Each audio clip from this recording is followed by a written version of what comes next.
buenas noches, esto es Luis Novarecio de Entrevista. En un instante estoy conversando con Daniel Haddad, periodista, abogado, fundador y director de Infobae. Una de las personas más interesantes para escuchar a la hora de hablar de periodismo, justamente hoy, 10 de diciembre, en donde se produce, voy a caer en todos los lugares comunes posibles, donde se produce un hecho absolutamente histórico, más allá de mi discusión con María O'Donnell respecto de si es el primer presidente no peronista que entrega la banda a otro presidente peronista. Ella sostiene que el ejemplo de Marcelo Torcuato Alvear no opera porque no había peronismo entre 1922 y 1928. Es correcto. Sin embargo, algunas cosas para mencionar, y quiero escucharlo rápidamente a Daniel Haddad. El hecho de que se haya producido la transición, el hecho de que se haya entregado simbólicamente, no es menor, los atributos de la Presidencia de la Nación en el Congreso de la Nación frente a la Asamblea Legislativa. Después hubo alguna cuestión de pirotecnia que merece ser comentada, la salida del presidente en su auto manejándolo, contradiciendo todas y absolutamente las normas de seguridad que existen en cualquier país, por lo menos democrático, respecto de cómo debe cuidarse la seguridad del presidente, los abucheos, los saludos más fríos o no, y después un discurso de 61 minutos que enseguida vamos a desglosar con Daniel y que me parece intentaron no tener un tono épico, no tener un discurso que se creía iba a ser más específico sobre la cuestión de la unidad de los argentinos, y abordó dejó traslucir algunas puntas de temas centrales como emergencia sanitaria, cambiar el paradigma de la seguridad, dijo el presidente, saliendo el gatillo fácil. La cuestión de la justicia, reforma a la justicia, hay que recordar lo que significó en el kirchnerismo ejercido por la doctora Fernández, la reforma de la justicia, la CIDE, probablemente lo que más impactó, no volver a los sótanos de la democracia, algo que se habló de educación y también cuestiones que refieren a los medios de comunicación como la pauta publicitaria. De todos estos temas, en cuanto a tono, en cuanto a forma y fondo, estoy convencido que las formas valga la redundancia, tienen que ver con algo esencial. Cuando uno cree que solo el fondo es el modo de expresarse, se olvida que la comunicación se hace a través de formas. Y de la misma manera que, para alguien que es abogado como Daniel, uno sabe que las formas constituyen muchos contratos importantes, me parece que el contrato político de vínculo del presidente con la ciudadanía tiene que ver con las formas, que ya me voy a poner a analizar con Daniel Haddad. Señor. Hola Luis. ¿Cómo estás? Lindo verte. Gracias por la invitación. Por favor, felicitaciones primero. Muchas gracias. Por la distinción de la legislatura. Muchas gracias. Merecidísimo. Imagino que emocionado, ¿eh? Sí, realmente ser ciudadano ya de por sí es importante, y que la legislatura de una ciudad como la de Buenos Aires a uno le dé esa categoría, todavía a uno lo pone más contento. Bueno, merecido. Gracias, de verdad. Bueno, ¿arrancamos con lo de de hoy? Como no. Me acerco un poquito más. Ahí. Lo que necesites. Ahí. ¿Estás cómodo ahí? ¿Es un hecho histórico como planteaba? A ver, sin duda que sí, y absolutamente positivo. Pensar, Luis, que la democracia ininterrumpida en Argentina no tiene mucho tiempo, tiene apenas 30 y tantos años. Digo, el primer cambio de mando, a ver, estamos en un periodo sin golpes militares que tiene apenas, ¿cuántos? 30 y tantos años. Dijo el presidente, cuando termine serán 40 años de democracia continuada. Y si tomás el número 40 y vamos 40 años atrás, estamos hablando de 1979, en la Argentina todavía, desde algún lugar muy cerquita de acá, salían aviones con humanos, con gente viva, con presos, y los tiraban vivos al Río de la Plata. Entonces, la evolución es notable, con cantidad de errores, con cantidad de asignaturas pendientes, pero en eso, creo que en el discurso del presidente en algún momento lo dice, una de las pocas cosas que fue política de Estado en la Argentina es defender a rajatabla el sistema democrático y obviamente el nunca más a las violaciones a los derechos humanos. Pensaba, digo, que también esto se da en un marco latinoamericano complicadísimo. Digo, la Argentina se expresó en las urnas, bien institucionalmente, y hubo un presidente en la calle, después analizaremos qué te pareció eso, donde hubo afecto. Digo, no sé cuántos presidentes pueden salir a la calle hoy en Latinoamérica. Si nos fijamos los dos últimos casos de presidentes que culminan su mandato en la Argentina, tenemos la doctora Kirchner en el 2015, que se despide, creo que un día previo al cambio de mando, con también un acto multitudinario, y si se hubiese en ese momento ella decidido a caminar entre sus fanes, seguramente la hubiesen levantado en andas como lo hicieron con Macri. A ver, son símbolos, son importantes, no lo sé, pero que terminen y y que no sea traumático ya es absolutamente interesante. Yo no vi todo el discurso del presidente, tocó justo al mediodía y tenía gente citada, pero sí vi la forma. Vos hablabas recién de los modos, que en algunos momentos son tan importantes como el fondo, ¿no? El contenido, pero también el continente. Cuando Alberto Fernández creo que lo abraza una o dos veces, o más, o tres veces a Mauricio Macri, y se lo ve con emoción, dije, wow, qué bueno. De Luján a hoy, del fin de semana a hoy, se dieron dos símbolos atractivos, interesantes. El del fin de semana, que la Iglesia se ha logrado tener a las dos planas mayores, la del kirchnerismo, o peronismo barra kirchnerismo, y del otro lado macrismo, cambiemos, o como lo llamemos, porque son movimientos que me parece aún no están definidos. No está definido ni cómo va a ser la oposición, si va a haber un líder o no, y Alberto Fernández obviamente está trabajando activamente para consolidar su liderazgo, porque digo, la forma en la que llega a ser elegido presidente no es por la interna de un partido que él gana, no es por la interna de una coalición, sino porque un sábado a la mañana vemos en Twitter o en Instagram o en Facebook, de la expresidente, de la doctora Kirchner o Fernández de Kirchner, que dice: he nombrado o he designado o he elegido como mi candidato a presidente a Alberto Fernández. Así que me parece muy atractivo esto de la salida de uno de una forma ordenada, la llegada de otro, y con algún simbolismo también en las primeras palabras del presidente, ya presidente, hasta ahora presidente de la República, diciendo: yo no vengo a perseguir, quiero terminar con las persecuciones. Y eso suena alentador. Yo rescaté una expresión que por ahí pasó desapercibida, que es el tema de las verdades relativas. Hizo hincapié durante 2 párrafos sobre el tema de las verdades relativas. No vengo a imponer una verdad y una verdad relativa. Me pareció un gesto viniendo del kirchnerismo. ¿Qué te pareció la gestualidad la expresidente, hoy vicepresidenta de la Nación? Reconozco que es solamente un gesto, que fue cuando me pareció que el presidente saliente intentó saludarlo, pero no sé si estaba molesta por otra cosa, me parece que estaba con calor o que le faltaba la pañoleta, no sé cómo se llama ese. Pandereta, no. No, en lo que uno se apantalla, el abanico, eso. Gracias. Abanico. Tal vez estaba incómoda por, andás a ver si el vestido era un poco caluroso, y quizás por eso no le puso toda la atención frente al saludo del presidente saliente. ¿Vos crees que tenía calor y por eso apenas le ponchó la mano? Digo, intento entender. Está claro. ¿Qué te pasó? Sigamos un poco la forma y después vamos al fondo. Con el presidente electo saliendo manejando su coche. No, es un ritual. Creo que Alberto Fernández, cuando fue jefe de gabinete, nunca tuvo auto con chofer. Digo, si vos lo invitabas en aquel momento a un programa de televisión a cualquier hora, él llegaba manejando su propio auto, que no sé si era el mismo, pero era un auto simple.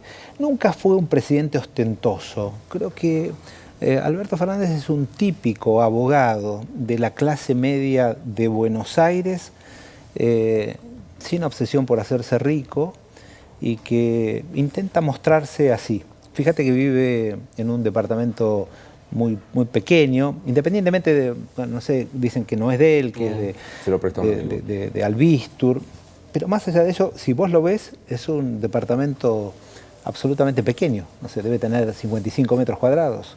O sea, nunca hizo de la ostentación un modo de ser.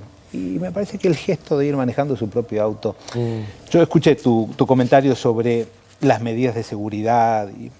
Sí, obviamente nadie en la Argentina respeta todos los protocolos de seguridad que deberían seguirse. Y me parece que los presidentes tampoco son la excepción. Tampoco fue muy prolijo cuando el presidente se deja llevar en andas. Digo, anda a tocarlo a Trump en Estados Unidos. Acércate. No hay modo. A Macron, a Merkel. Y Macri... Sí, al mismo Papa. Yo ponía el ejemplo en la transmisión, digo, el Papa, que es un hombre afecto al acercamiento, aprendió en Río de Janeiro, en su primer viaje, que había un límite y la Guardia Suiza se lo impuso de manera... Pero al principio se bajaba del Papa móvil y tocaba a la gente. Podríamos decir que son argentinismos. No lo sé, pero tampoco pondría mucho esmero y esfuerzo en interpretarlo. ¿Volvieron mejores? A partir de hoy lo vamos a ver, ¿no? Hasta ahora hubo una campaña, hasta ahora hubo promesas electorales. Si nos vamos a guiar por las promesas, cuesta creer ya en las promesas electorales. Cuando Mauricio Macri prometió que el hambre cero como tendencia y se va con 10 puntos más de pobreza, que no son 10 puntos, son millones de argentinos que están bajo el límite de la pobreza, tenemos que decir que las promesas son promesas, son parte de la campaña. Entonces, yo no sé si volvieron mejores. Creo que tienen toda la oportunidad para demostrar que vuelven mejores. ¿El escaneo del gabinete te permite pensar que volvieron que son distintos? ¿Es un gabinete albertista? ¿Es un gabinete kirchnerista? ¿Es frente todista? A ver, en este mundo del conocimiento es pecado llegar a un cargo sin tener conocimiento. Digo, sobre todo cuando nunca fue tan fácil acceder al conocimiento y cuando la Argentina tiene expertos en un montón de temas. A los caballos se los ve en la cancha, se los ve en la pista. Y a simple vista no ves ministros que descollen. Aún el joven Guzmán, que su currículum académico parece atractivo, es un joven que va camino a ser un académico, o que iba camino a ser un académico, de solo 30 y tantos años. Sí, 7. Con no mucha experiencia en la cosa pública, en la función pública, sin un equipo que él tenga y que conozca. Me imagino que todos los lugares que van a ir debajo de él van a ser elegidos por otros, no por él. Pero digo, eso es lo que más roza el intelectual. Después tenemos preguntas para hacernos sobre la nueva ministra de Seguridad, que es una antropóloga, que pude leer algunos de sus artículos y algunas de sus opiniones en materia de seguridad. Se puede disentir, no. Me parece que también es prematuro, quisiera verla en el ejercicio, porque muchas veces una cosa es lo que uno piensa y luego cuando te enfrentas a los hechos rompes el prejuicio, rompes el preconcepto. Todos esos conceptos anteriores que tenías, o todos esos juicios o prejuicios que tenías, los rompes frente a la realidad. Entonces habrá que verla. No quisiera apresurarme. Sí. ¿No te deslumbró el gabinete? No sé. Es raro que nos deslumbremos. ¿A vos te deslumbró? No. No. ¿Qué hubieses esperado? Yo hubiese esperado los mejores de los mejores. Hubiese esperado un gabinete más plural, un gabinete con extrapartidarios notorios e indiscutidos, y hubiese esperado en lugares técnicos muy formados en el tema. A ver, hoy se cometió un error, me parece, tal vez no soy yo quien puede decir que es un error, tal vez fue intencional, pero quiero creer que fue un error. A la asunción del presidente Fernández se invitó a un funcionario venezolano que hoy viene con larga trayectoria en los últimos años del chavismo y del madurismo. Hoy es el ministro de Comunicaciones, es el señor que censura a Infobae hace 4 años en Venezuela, a la CNN, a NT24, a la BBC, a la televisión chilena. Pero independientemente de eso, se puede dar el gusto, no sé, cada uno en su país hace lo que quiere. Es una persona que hace poquitos días, creo que no más de una semana, el TIAR, del cual Argentina forma parte, prohibió que este señor transite por zonas de TIAR y que meses atrás el Departamento del Tesoro de los Estados Unidos lo puso en una lista en la que, no digo que este señor sea narcotraficante, ni lavador de dinero, ni que viole los derechos humanos, pero lo pusieron en una lista en la cual le confiscan todas sus propiedades, todos sus activos, todos sus bienes en los Estados Unidos, junto con 29 personas. Entonces, suena extraño. Digo, no sé si es un error de política exterior, parecería. Pero no sé, a ver, el canciller es una buena persona. Digo, Felipe Solá es un tipo absolutamente amigable, no es una persona autoritaria o extremista en sus ideas. ¿Tendrá las virtudes para ser un gran canciller? Y bueno, aquí tendremos que verlo sobre la marcha. Bueno, ya que traes la cuestión internacional, hubo 2 episodios.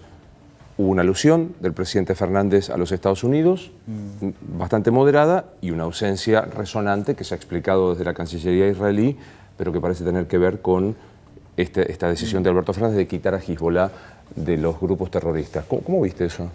Bueno, si algo tuvo este traspaso de mando fue carencia de grandes figuras internacionales.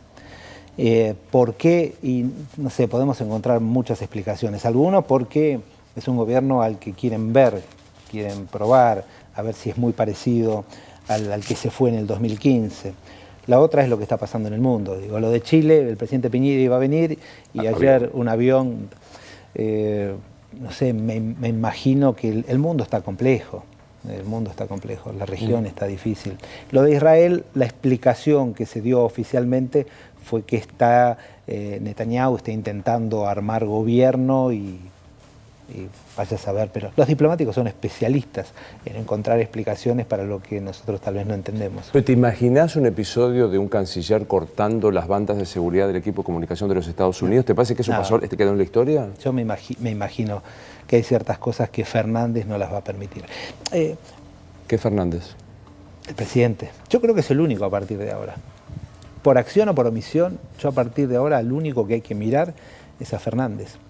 Digo, él va a tener que ser responsable de que ni vos, ni yo, ni los señores que están aquí manejando el canal tengan una sola duda de quién es el Fernández que es presidente de la República. Hoy la gestualidad te parece... Es verdad que hay un peso específico de la 2 veces presidente de la Nación, volviendo como vicepresidente, casi a la par de Perón en las figuras históricas de los retornos. La centralidad, por lo menos la gestualidad central estaba planteada en Cristina Fernández. Los vicepresidentes han pasado, para ser reduccionistas, de tocar la campanita en el Senado a conspiradores. Sí. A ver, me da la sensación de que la Argentina no tolera... ¿Qué es la Argentina? Bueno, no sé, no hay una sola cosa que es la Argentina, pero esa amplia avenida del medio, que la forman los que están de un lado y los del otro, pero que no tocan los extremos, que son la enorme, o que somos la enorme mayoría, me parece que les gusta más, o nos gusta más, el Alberto Fernández que dice, vengo a dar la mano a mi adversario, que piensa distinto y que lo voy a escuchar sin por eso que se transforme en un enemigo, y ahí nos tranquilizamos. Me parece que la Argentina, esa ancha avenida, le gusta el Fernández que lo abraza 1, 2, 3 veces a Macri y le ayuda con su silla a Gabriela Michetti, que, y digo, y no es una crítica, simplemente es una descripción que la expresidenta en tribunales gritándole a 3 magistrados que ella no va a contestar preguntas, que los que van a contestar preguntas son ellos. Me parece, me puedo equivocar, pero me da la sensación que Fernández, el único Fernández, que en este momento importa, va a ser de su gobierno, o al menos es un deseo, un gobierno de moderados, ¿no? En el gabinete tampoco veo tipos muy extremos, ¿no? ¿Notas alguno? Bueno, hay un Zanini como jefe de todos los abogados. Pero no está en el gabinete. Pero es el hombre que instruye a los abogados. ¿Otro? Bueno, yo creo que no en el gobierno, no en el gabinete, pero convendrás conmigo que la mayoría casi privilegiada en el Senado y el borde de la mayoría en Cámara de Diputados de los Kirchner, me quedo con la frase, ¿es el único Fernández que importa, Alberto? Sí, o tiene que ser, o debería ser. Eso es otra cosa. Debería ser. Pongámoslo así. El riesgo de la tentación de la suma del poder público siempre está presente en cualquier gobierno peronista o filoperonista. Quiero creer que Fernández va a ser la excepción de eso, porque yo no sé si habrá estado... Bajaste el estándar del convencimiento al deseo, ¿no? Y en 10 minutos no te imagines. Te sigo hablando. Te digo, tenés razón, Luis. Es que tengo necesidad de creer, Luis, te lo aseguro. Te lo aseguro. Al final del día, la emoción es lo que nos gana. Sí, claro. Si no... Es puro instinto de supervivencia. Sí, necesitamos. Es envenenada. Viene el iceberg, decís, no nos va a chocar. Pero digo, es envenenada. Dijiste, te pregunté, ¿volvieron mejores? Hay que verlos andar. ¿Volvió ella mejor? Lo que pasa es que hoy vuelve teóricamente a una función que no es tan importante. Digo, ¿es importante como vuelvo a ella? Sí. Sí. Te obligué a agregar verbos de modo, Sí. potenciales, Sí, que... sí. Me estás llevando, me voy bajando la silla segundo a segundo. No lo sé, te juro que no lo sé. Sé que en el marco privado ella hoy habla y come con el establishment argentino, cosa que nunca hizo como presidenta de la República. Eso es un avance. No sé, empresarios que estaban vedados hasta el 2015 para ella y que tal vez ella ordenaba ciertas cosas sobre ellos, hoy ella va a la casa de ellos. No lo sé. Es un cambio. Es un cambio. Por quebrar una lanza de Fernández, el que importa, hoy tuvo dos alusiones directas a su lado la vicepresidenta, una Esteban Rigui, despedido por la Sí. expresidenta. No es un mensaje hacia adentro eso. Yo cuando a veces le escucho cosas, cuando él dice nuestro gobierno no va a perseguir, está hablando solamente de los últimos 4 años, se está yendo para atrás. ¿Y vos qué crees? Que creo que está hablando de un modo amplio, que dice, pasó lo que pasó, y no dice, pero mira a todos. No tiene que pasar más. La otra alusión, que por ahí es muy de frasco para nosotros, que nos gustan estas cuestiones, no me pareció menor la alusión de voy a intervenir la CIDE. Después discutimos si uno puede intervenir lo que es propio. O sea, porque la CIDE está bajo la órbita del Poder Ejecutivo, mal puedo intervenir lo que yo gerencio. Pero bueno, entendí la idea. Intervenida por Cristina Fernández de Kirchner sentada a su derecha, ¿no? Sí. Bueno, a ver, la Argentina no ha evolucionado muy bien en materia de servicios de inteligencia en estos 40 años. Siempre, creo que él usó una frase que fue los sótanos del poder, ¿no? Los sótanos de la democracia. Nunca más, sí. Varias veces con el nunca más, a los sótanos de la democracia. Y yo creo que ahí, cuando él habla de la influencia de los servicios en la justicia federal, sobre todo, creo que también está hablando de cosas que pasaron antes del 2015. Es más, me da toda la impresión que si bien pudieron haber ocurrido de ese tipo de cosas durante el 2015 al 2019, ir para atrás es mucho peor, con personajes nefastos, absolutamente despreciables y que no se los ve hoy en el entorno de estos nuevos jugadores o de estos viejos jugadores que vuelven, ¿no? En tren de ayudar a aquel que no tiene idea, que es el servicio de inteligencia, es sano y no conoce el entretelón de esto, habiendo padecido en lo personal vos, digamos, ¿para qué sirven los servicios de inteligencia? Si querés, Alfonsín, esta parte. Bueno, la pregunta es ¿para qué deberían servir en realidad? Todos los países serios tienen su servicio de inteligencia, porque los servicios de inteligencia son aquellos que de alguna manera se anticipan a un montón de hechos. La inteligencia es prevención. Cuando alguien dice hay que hacer inteligencia sobre, no sé, un enemigo externo, imagínate que hubiese hipótesis de conflictos con nuestros vecinos, que hoy no hay, pero siempre tenés que estar viendo qué puede hacer un día un vecino. No sé. El otro tema clave de los servicios de inteligencia es el terrorismo. El terrorismo no es un problema de la OTAN, la Argentina, por si alguna persona tal vez estaba de viaje cuando ocurrió eso. En 1992, un grupo terrorista voló nada más ni nada menos en la calle Arroyo la embajada de Israel en nuestro país. Y tal vez alguna persona estaba de viaje en el 94, un día después del Mundial de Fútbol, y un día a las 9 en punto de la mañana, volaron la AMIA, otro grupo terrorista o el mismo, probablemente Hezbollah, que no se cansa de hacer atentados por el mundo, y dejó 80 y tantos muertos argentinos, ¿no? Entonces, el terrorismo es una de las cosas que un servicio de inteligencia tiene que advertir, prevenir. El lavado de dinero, la trata de personas, toda la criminalidad organizada tiene que ser observada o prevenida por un servicio de inteligencia. Ahora, si un servicio de inteligencia se va a dedicar a eso, está perfecto. Si el servicio de inteligencia es para escuchar los teléfonos y seguir y plantarle algo extraño a un periodista o a un juez que está investigando al poder o a un opositor político, ya eso es despreciable, eso es de miserables. Y tuvimos muchos miserables y despreciables en los últimos 15 años. Asumo que no es tu cartera preferida la designación de Sabina Frederick.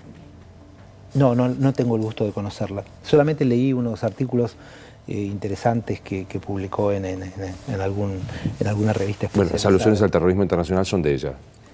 Sí, pero ella tal vez se animó a exteriorizarlo, ¿no? Pero hay mucha gente que tal vez presume lo mismo, que el terrorismo no es un problema. Porque tienen memoria corta o porque no leen lo que pasa en el mundo, porque América Latina es un lugar donde permanentemente muchas de las células dormidas de Hezbollah están listas para recibir una orden y hacer un atentado. Te pregunto no solo tu opinión, sino desde la información, porque por las dudas sigue siendo una de las personas que más y mejor ejerce el periodismo en la Argentina.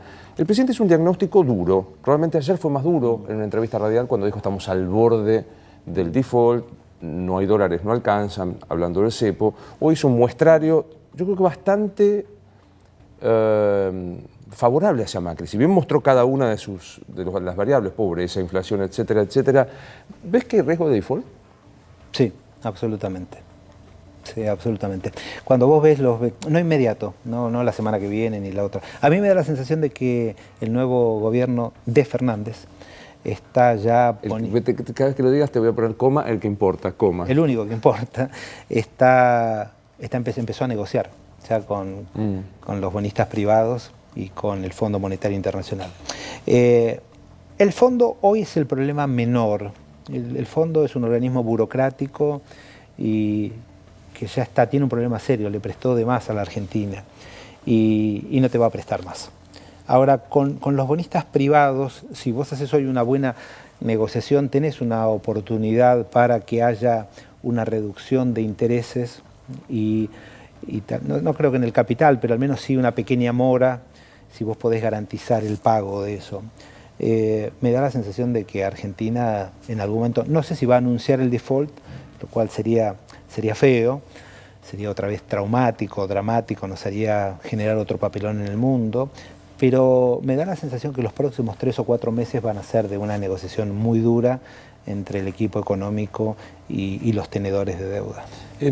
Yo creo que también estamos tan acostumbrados a menospreciar lo que significaría un default, que forma parte, como está dentro del abanico de las posibilidades, diciendo, bueno, será default, viviremos con lo nuestro.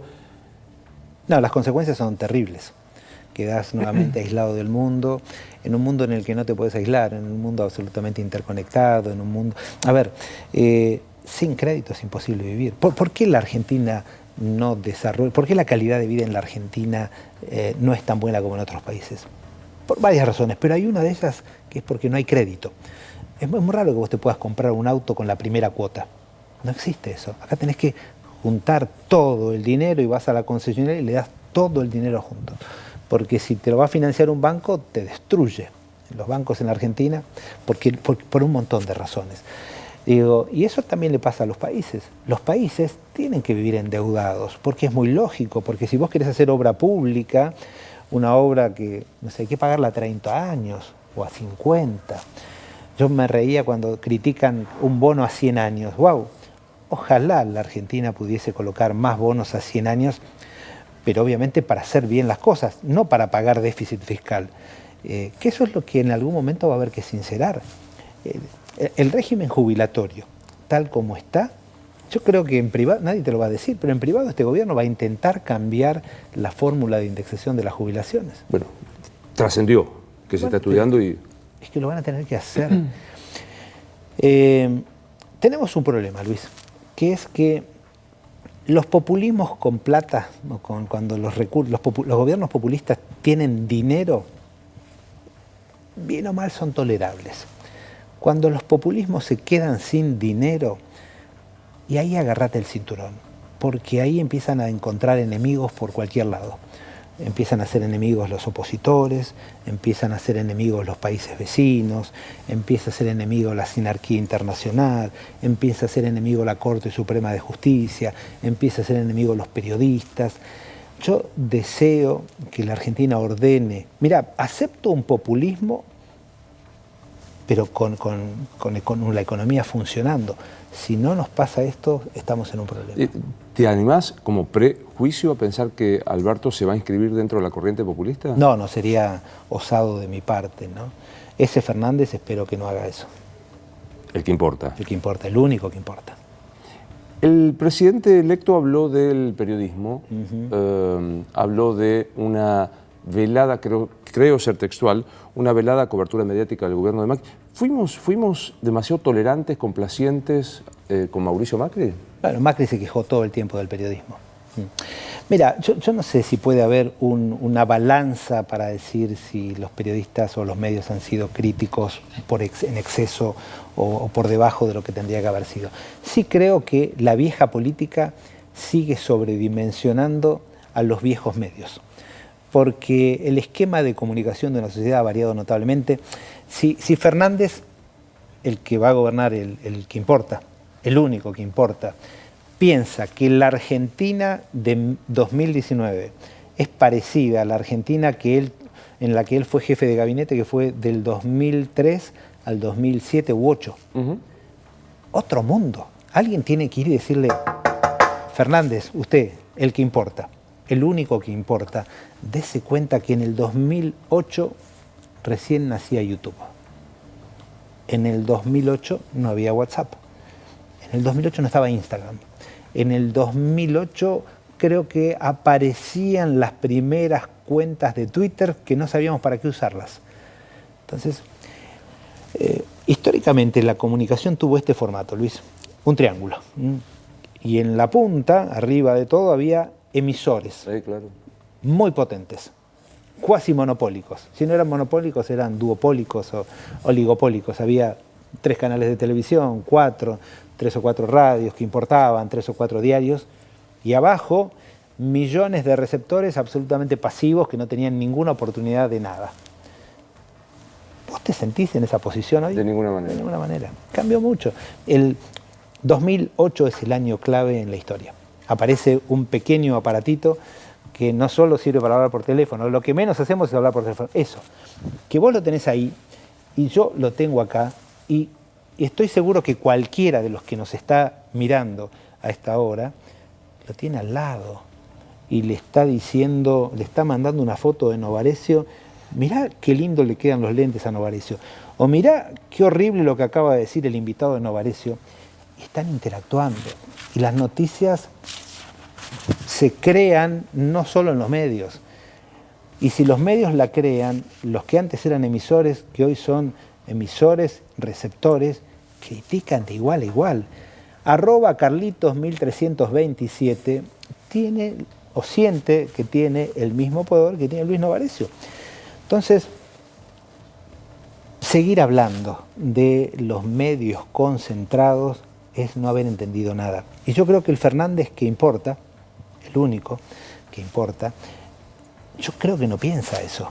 Me parece que ahí le está hablando a su público. Bueno, ahí podría contraponerte el argumento en Asamblea Legislativa que dijo, quitaremos la pauta de algunos medios personales de los periodistas y los daremos a los medios para que no haya una suerte de concentración o de amistad. No sé, pueden hacer lo que quieran.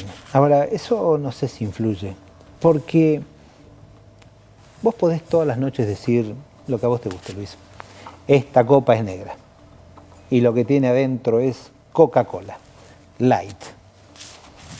Y la gente dice, pero Luis, esto no es una copa negra, es transparente y lo que estamos viendo es presumiblemente agua o gin, no sabemos. Esta es gin, la otra es agua. Asumiríamos que es agua. Sería otra cosa, ¿sabes las cosas que dirías, no? No se le puede mentir a una sociedad. Entonces yo no sobreestimaría el poder de los medios de comunicación. A mí me mata, perdón, cuando yo me levanto a la mañana, yo te escucho a vos.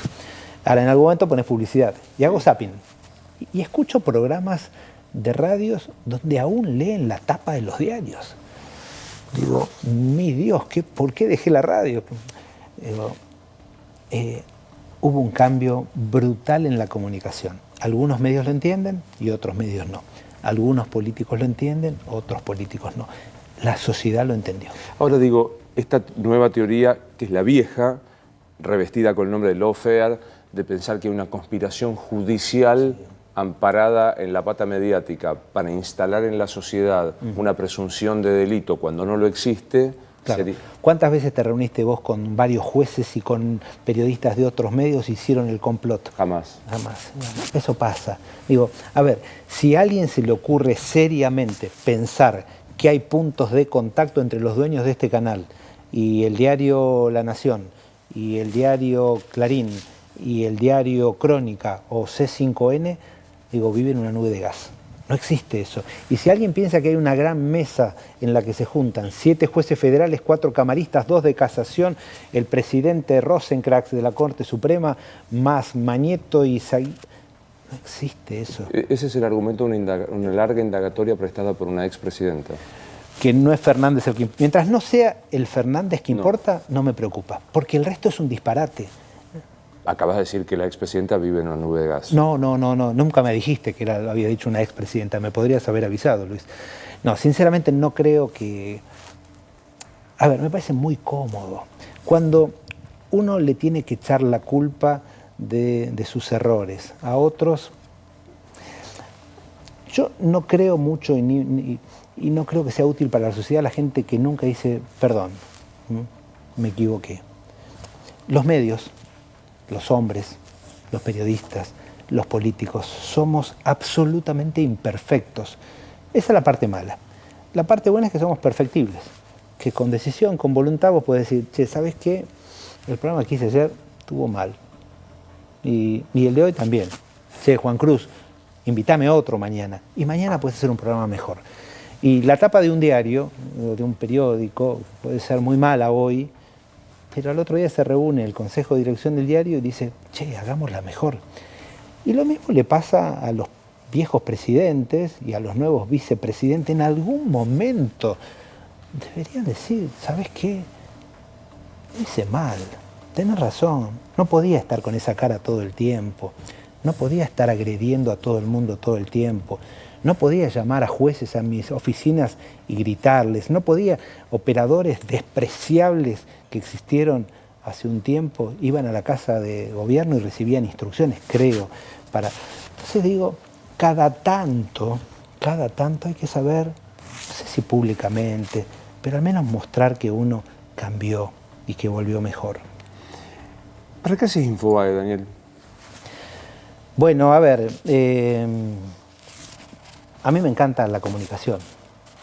En su momento me dediqué 100% de mi tiempo a Radio 10, en su momento a Mega, después pude hacer pop, después hice una radio de música clásica que se llamó Amadeus, hice una radio que se llamó Vale. Me encanta encontrar audiencias, me encanta satisfacer la demanda de una audiencia determinada.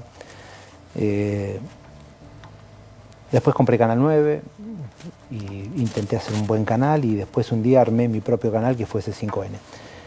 Y en cada una de esas experiencias realmente aprendí mucho y di todo lo mejor que pude. Y hoy lo hago en Infobae. No, yo disfruto mucho la comunicación, creo que es una maravilla. Estos tiempos tienen eso. Hace 200 años era imposible hacerlo. ¿Y qué tiene Infobae que para mí es maravilloso? Infobae técnicamente no es nada más ni nada menos que un CMS, que se llama Counter Management System. O sea, es un sistema donde vos cargas textos, videos, audios, fotos, y todo eso lo tenés con una buena performance, que en tu teléfono baje rápido, o en tu computadora, o en tu tableta, y que no dependés de nadie más que de la tecnología. Porque cuando quise hacer Infobae en su momento, cuando nació con papel, no conseguía el papel. Vos sabés que el papel era muy difícil de conseguir. Lo tenían, no sé quiénes. 2 o 3 grupitos. No sé quiénes, pero... Sí, yo recuerdo, pero dejé para la próxima. Y además necesitabas camiones. Y yo no tenía camiones. Y esos camiones... Y además necesitabas kioscos que lo vendiesen. Y los kioscos te escondían el producto. Y un día dije, bueno, basta. Y encontré un medio en el que puedo, salvo en Venezuela, donde este señor que entró a la Argentina a visitarnos nos tiene bloqueados, tiene un crecimiento enorme en todo el continente. ¿Ves C5N? Veo todo. ¿Ves C5N y qué ves? Todo. Ah, no, que veo al gato a veces. Sí, ¿De qué programa me decís? Veo al gato y antes veía a Marcelo Slotto, a quien extraño. De aquel sueño de C5N a hoy. Es otro canal y así debe ser. Los canales tienen la personalidad de quien los conduce y no hay dos humanos con la misma personalidad. ¿En qué estadio de la vida estás? Bueno, a ver, estoy más grande y lo siento. Estoy en estos días hace un mes tuve un incidente de salud y que yo alguna vez te conté que me sentía vulnerable, ahora me siento mucho más vulnerable. Estoy en un estadio de disfrute y sin dejar de trabajar, aunque estos días estoy trabajando muchísimo menos. Estoy con medicación que a la tarde sobre todo empiezo con la energía tradicional que tuve y después de las 3, 4 de la tarde empiezo a bajar la energía. Pero estoy bien, estoy disfrutando mucho a mis hijos. En este momento, por unos días están los 4 en Buenos Aires y me encanta, es mi cable a tierra. Los veo crecer, son contestatarios, rebeldes, todo lo contrario. Veo que hay una generación que me encanta, que es la que tiene entre 17 y 30, que detestan lo bifronte, lo maniqueo, el exceso de ideología, ¿viste? Son pragmáticos, libertarios. Me parece que es maravilloso, ¿no? No, estoy en esa etapa. No voy a preguntarte nada pues sé que estás bien de salud y todo eso, salvo que quieras decir algo, pero... Tuve un susto. ¿Te asustaste? Me asusté, sí. Tuve que salir corriendo, pensé que el corazón estaba en un problema y hubo un pequeño problemita, pero no dejó lesiones. ¿Y en qué pensaste en ese momento? Pensé que no quería irme. Pensé en que me sentía que todavía me quedan cosas por hacer. Viste que vos y yo coincidimos en algunas cosas, ¿no? Vos hacés buena televisión, yo no, pero los dos... Coincidimos casi en la edad. Sí, vos sos más joven y sobre todo se te ve mucho más. La envidia mía es que se te ve mucho más joven. Yo soy modelo 64, así que estamos ahí. Yo soy 61. Pero los dos tenemos dudas sobre lo que viene después, ¿no? Yo no creo que estén 72 vírgenes esperándome. No, ¿Por qué ese número? ¿Es una cábala? No, Mahoma. Ah, Mahoma, claro. En el Islam, a los que se inmolan les prometen que hay 72 vírgenes en el paraíso. Yo no creo que nadie me esté esperando del otro lado. Sería bárbaro, ¿no? La verdad que sí. No estando las vírgenes, no teniendo claro que compartimos esta duda, yo siempre me defino como un gran dudante. Sí. ¿Y cuál es el sentido de todo esto? Bueno, a ver, a mí me parece que uno tiene ciertos deberes por el solo hecho de tener la gracia de estar vivo, ¿no? Es que es tratar de hacer todo el bien que sea posible. Y ya no sé quién decía hacer todo el bien que sea posible, amar... Hasta que duela. No, creo que era amar la libertad por sobre todas las cosas y aunque sea por un trono no faltar nunca a la verdad. Alguna vez la escuché, pero ya no me acuerdo el autor. No sé si te pasa a vos, yo empiezo que hay ciertos conceptos que van... No pudimos recordar la palabra abanico, Daniel, si no me lo dicen... Y yo dije pandereta, no, perdón, fue terrible. No importa. Entonces creo que si en la medida en la que uno en silencio pueda hacer buenas cosas, el sentido también es ser feliz, ¿no? Aunque el hedonismo no es mi principal característica. ¿Definamos feliz? Wow, complejo. Estado de plenitud, estado de satisfacción, estado de gracia. Cuando estás haciendo algo y no te das cuenta que pasa el tiempo, cuando terminas de una actividad y decir, ¿cómo ya terminó? Me pasó, fui feliz el otro día viendo una película, vi el irlandés. 3 horas 20 minutos. Y cuando terminé dije, no, ¿cómo termina esto? 3 horas 20. 3 horas 20. Y no me gustó nada. No puedo creer. Nada. Estabas de mal humor. Mirala de vuelta. Me pareció el cliché para que Pacino y De Niro hagan de Pacino y De Niro. Bueno, siempre hacen los dos de Pacino y De Niro. Ahora juntos y dirigidos por Scorsese. Mirate en Netflix 20 minutos de... El making of. El making of. Y la actuación de Pesci, Russell. Sí, grande. Están todos. Por Dios. A mí me encantó, me pareció que es una película que muestra cómo a veces el exceso de ambición no parado a tiempo es nefasto para los hombres de poder. Y se me parecía, miraba lo de Hoffa y decía, me parece ver conocidos personajes así. Pero dejemos de lado la película. Pero creo que es eso, la felicidad es cuando estás, no sé, en algún lado y no te diste cuenta que pasó el tiempo. De todas formas, esta explicación solo resuelve el mientras tanto. Vuelvo a la pregunta original. Siendo finita la vida, siendo escasa, ¿para qué? Bueno, a ver, no tenés forma otra que usarla. A vos no te dieron otra opción. Vos naciste, pensás, utilizás símbolos y lenguajes para comunicarte con tus humanos. Vos debés, el castellano tiene unas 93.000 palabras de acuerdo a la última suma que hizo la Real Academia Española con algunos americanismos. Antes eran 80.000. Vos debés usar bien, tu vocabulario debe ser de 40.000 palabras. Bueno, ¿qué es? No tenés opción para despreciar todo eso.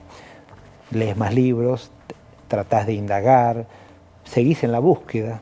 Yo sigo en la búsqueda. Esas dudas que vos tenés y las que yo tengo, lo que nos obligan a hacer preguntas. Yo cada vez hago más preguntas. Y poder querer, ser querido, poder tener amigos. A mí me ayuda, yo aburro con esto, ¿no?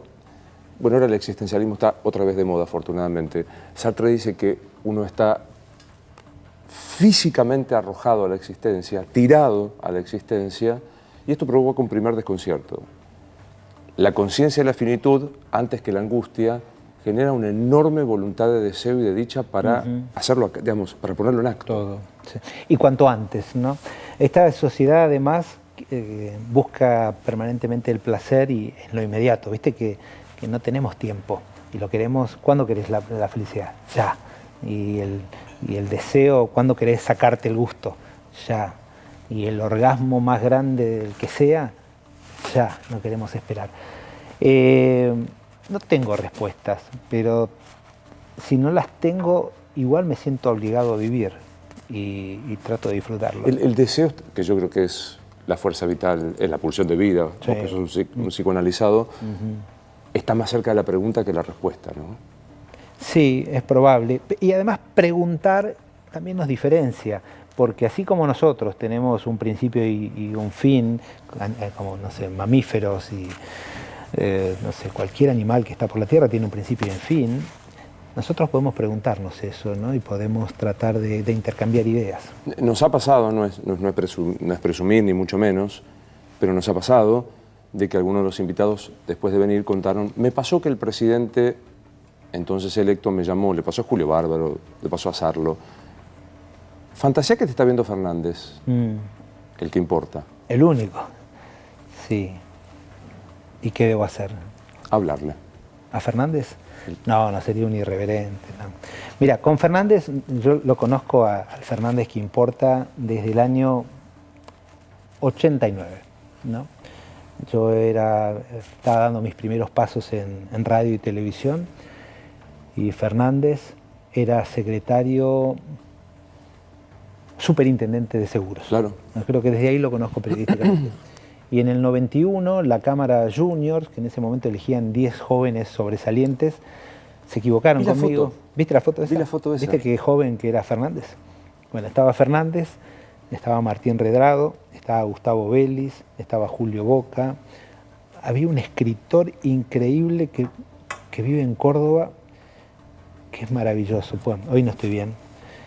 Había un cirujano y estaba yo también. O sea, lo he visto a lo largo de su carrera política, lo vi con Menem, lo vi en la campaña de Palito Ortega, lo vi cercano a Duhalde, armó el kirchnerismo. Creo que el gran inventor del kirchnerismo de los apóstoles es Alberto. Es Alberto. Alberto es el que hizo presidente a Néstor Kirchner. Algún día la historia reconocerá eso. No sé si como una virtud o como un defecto, pero el que lo hizo, el que los trajo... ¿Una virtud o un defecto? Ya está, pasó, es la historia, ya no lo sé. O sea que nada, al Fernández, al único... No, creo que sería una impertinencia. Bueno, busquemos el título. ¿Y a la Fernández, a la otra Fernández? ¿Cuál Fernández? Cristina Elizabeth Fernández de Kirchner. Y a ver, pongámoslo así, ¿cuántas personas hay en el Senado? 72. Imagínate, Luis, que me pidieses que le hable a cada uno de los 72 senadores. Sería interminable. Es algo más que uno de los 72, ¿no? Preside la Cámara, por de pronto. Sí, no sé. Si vos me lo dejás pensar y yo vengo y te traigo una Nada, me lista gustaría de más peticiones. para tener la excusa de traerte para la próxima. Sí. Felicitaciones, Iván Ilustre. Pero muchas gracias. Es un gran placer y y vamos a decirlo así, se te quiere mucho, Vos se sabés te admira que- mucho Gracias. y seguiremos preguntando. O sea que te quiero mucho y me da... Yo no soy de repetir entrevistas y esta debe ser como la tercera, pero porque así fue la excusa en realidad para... No te veía hace unos cuantos días. Entonces, siempre me gusta charlar con vos y no difieren demasiado nuestros diálogos en público con los que tenemos en privado. Tal cual. Y tenemos un gran convocante para que nos encontremos ante mi contumaz fallutés. El joven Juan prometió invitar a comer y no ha cumplido. La semana que viene yo los invito a los dos a comer, ponen fecha y vamos a comer. ¿Y pagás vos o él? Yo. Bueno, dale, ahí sí. Un placer. Gracias. Esto es Luis Novarecio Entrevista. Hasta la próxima.